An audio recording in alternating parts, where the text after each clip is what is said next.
Hello, good morning. सकाळी उठले, आंघोळ वगैरे आवरली आणि लगेच स्वयंपाक बनवायला घेतला. स्वयंपाक बनवला, डाळ भात आणि चपाती. मग मी निघाले जॉबवर जाण्यासाठी आणि मग जॉबवरती आले. स्टॉक आला होता, तो स्टॉक सगळा व्यवस्थित चेक केला की मागवलेलं सगळं बराबर आलं आहे का, आणि सगळं आलं होतं.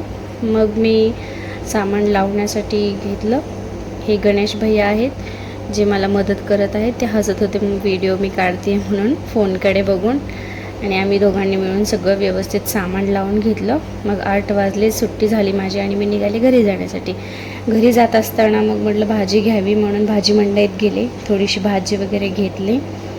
मग निघालो आम्ही. मग निघाल्यावरती तर ट्रॅफिक काहीतरी झालं होतं वाटतं रस्त्यामध्ये, त्यामुळं खूप ट्रॅफिक होतं. मग घरी गेले, फ्रेश वगैरे झाले आणि मग भाज्या ठेवून दिल्या आणलेल्या. आणि असा होता माझा आजचा दिवस. Bye, thanks for watching.